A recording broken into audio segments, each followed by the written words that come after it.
located right over here, which has a molecular weight of 50 kilodaltons. This band right over here is at 60 kilodaltons, and we know that, one, because the positive control, the HeLa cells, has a band at 60 kilodaltons.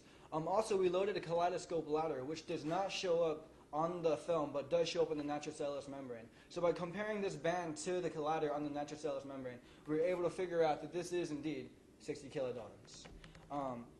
What's surprisingly, the TRAF6 protein that we were looking for also has a molecular weight at 60 kilodaltons, and it can be seen that for all the protein samples, there appears to be a band at 60 kilodaltons for all the samples. So that leads us to believe that these are indeed the TRAF6 protein bands and that we are looking for.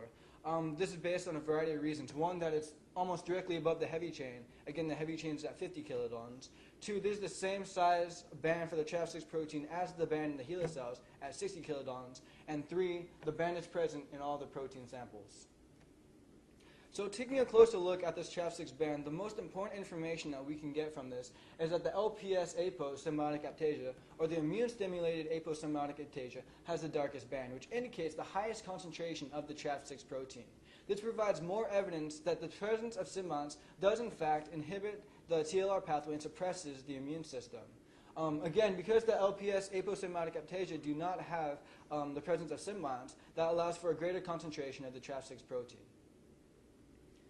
There are many difficulties that I encountered throughout my research experience here over the summer, but perhaps the biggest one I faced was that aptasia are 70% water and contain very little protein, or it was very difficult to extract enough protein from the aptasia.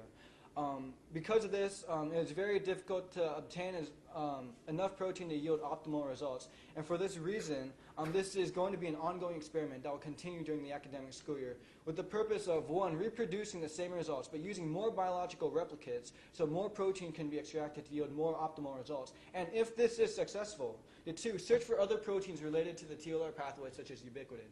Ubiquitin, again, is the molecule that supposedly activates the TRAF6 protein.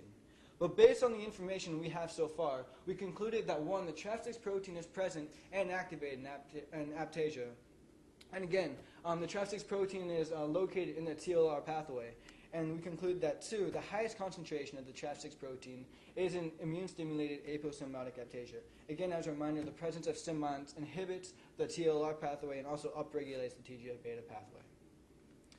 I'd just like to thank the HHMI for allowing me to be a part of this opportunity, the CRIP Scholarship Fund for funding my research, Dr. Kevin Ahern for making this all possible, and especially the Weiss Lab, Dr. Virginia Weiss for allowing me to work in her lab, and everyone in the lab for being patient with me and helping me out throughout the summer.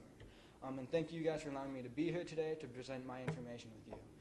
I would now like to open the floor for any questions.